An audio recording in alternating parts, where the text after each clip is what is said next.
Esse é o Ancapso e nós vamos falar agora de um precedente histórico para o que aconteceu no julgamento do Bolsonaro. Tá? Não é uma analogia perfeita, não é um encaixe perfeito essa história toda, mas o caso Dreyfus, que foi um caso que chamou muita atenção justamente pelo uso da justiça para a perseguição de opositores políticos, né? Isso chamou muita atenção, isso aconteceu no século XIX na França, justamente depois da derrota da França para a Alemanha na Guerra de 1870, e quando acabou o reino do Napoleão III, né, o segundo, terceiro Império Francês, e aí começou a Terceira República Francesa, que durou até a Segunda Guerra Mundial, e aí nessa ocasião teve esse caso Dreyfus, que foi um caso muito chocante, e que guarda muitas similaridades com o caso do Bolsonaro. Vamos entender essa história aqui. Essa notícia foi sugerida por 9 Dedos, que não servem para P nenhuma, Nininha e GDO estão se amando e várias outras pessoas. Obrigado aí ao pessoal que sugeriu notícias lá no nosso site, no visãolibertaria.com. E obrigado a você que está assistindo o nosso vídeo. Se você gosta do nosso conteúdo, por favor, deixe o seu like e se inscreva aqui no canal, né? Pois bem, o Luciano Trigo traz essa reportagem aqui, ó. Será o Bolsonaro um Dreyfus tropical, né? Então, vamos estudar qual foi o caso do Dreyfus, tá? Que ele foi um tenente do exército francês, na época da Terceira República, né? Que foi justamente depois da derrota da França, né, depois que teve a Revolução Francesa, teve uma república na França, mas depois caiu e voltou à monarquia com o Napoleão. Né? Aí teve o Napoleão durante muito tempo, aí caiu, Napoleão perdeu, coisa e tal, teve outra república, a Segunda República Francesa, e daí, mas também caiu e assumiu o Napoleão III, que era sobrinho do Napoleão. Ele fez mais uma monarquia na França, né? Mas aí em 1870 ele perdeu a guerra para a Alemanha retomou algumas áreas da França e coisa e tal, uma derrota muito feia, e começou a Terceira República Francesa, que durou até a Segunda Guerra Mundial, né? E nessa república, né, aconteceu uma perseguição muito grande política, né? Era uma república fraca, o pessoal queria se manter no poder e havia muita acusação contra os militares. O pessoal criticava muito os militares, porque o terceiro Império Francês, que foi do Napoleão III, foi justamente muito focado pelos militares, foi feito pelos militares, né? E aí havia a suspeita de que os militares teriam vendido segredos. Haveria um espião nas forças francesas que vendeu segredos para a Alemanha, e por isso que a Alemanha ganhou e destruiu a França e coisa e tal, né? E aí esse cara foi acusado de ter sido o espião, o cara responsável pela derrota francesa na Guerra de 1870, esse Dreyfus.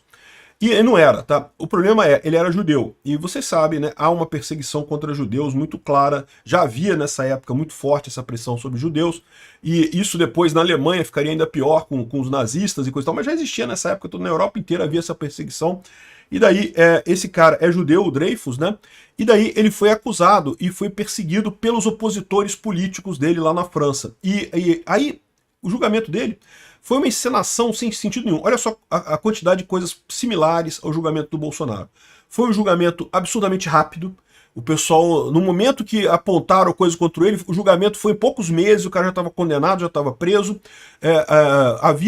Não tinha, era tudo em segredo, ninguém tinha acesso às provas dos autos, os advogados de defesa não tiveram acesso à prova dos autos, o cara foi proibido de se pronunciar sobre isso, Dreyfus não podia falar sobre o assunto, e no final das contas a grande prova de acusação seria o tal do memorando que ele teria mandado para os alemães lá, que não existia nos autos. Eles falsificaram um documento dizendo que era o documento que ele tinha assinado, sendo que não tinha nada, não tinha a grande prova do crime dele, que ele teria mandado informações para a Rússia, para a Alemanha, não existia simplesmente no processo, né?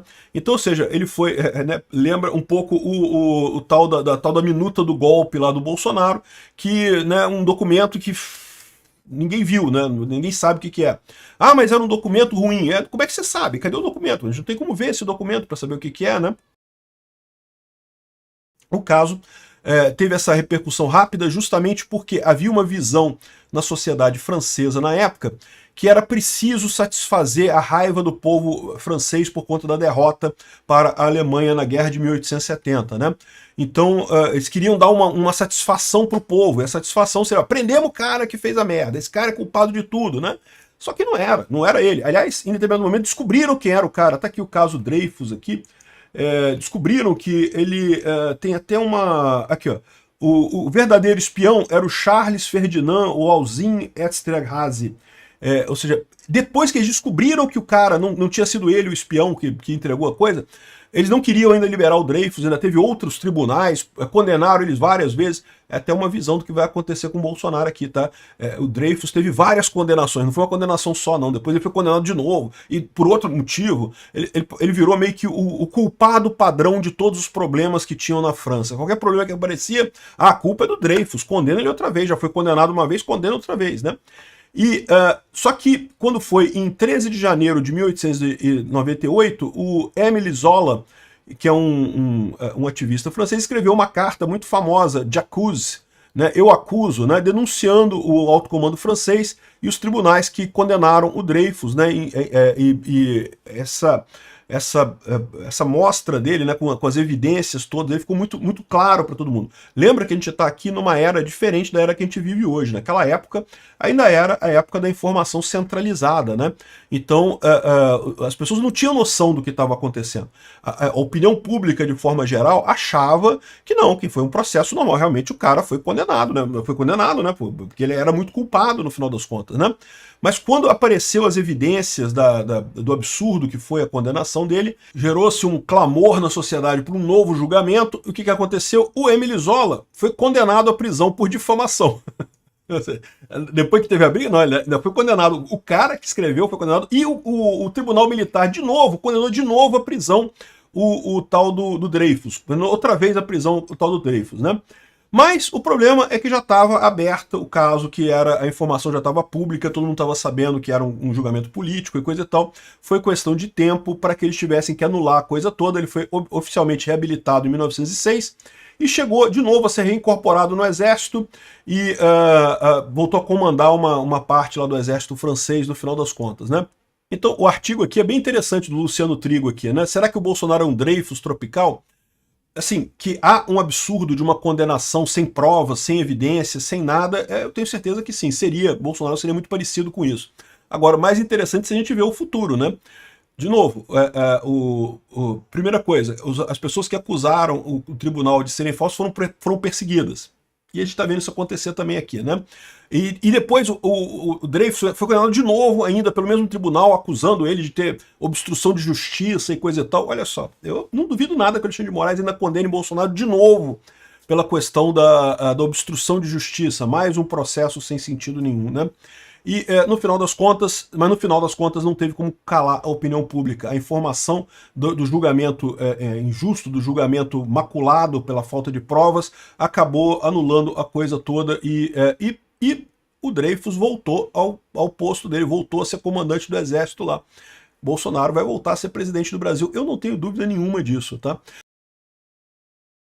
É lógico que são situações diferentes. Aqui no momento atual a gente tem já a informação descentralizada e distribuída, ou seja, a gente já tem a informação sobre o absurdo que foi esse processo contra o Bolsonaro, mas eles estão tentando manter isso. Para o governo, para a elite aristocrática socialista aqui do Brasil, é muito bom eles terem um culpado e condenarem o culpado para tentar seguir adiante. Muita gente não entende isso, tá? Quando eles falam de pacificação, não é que eles acham que vão pacificar o país como um todo, eles vão pacificar entre eles, porque lá na elite aristocrática socialista de Brasília, tem muita gente já incomodada com o fato da esquerda estar perdendo força, né? Querem uma outra solução que não seja da esquerda.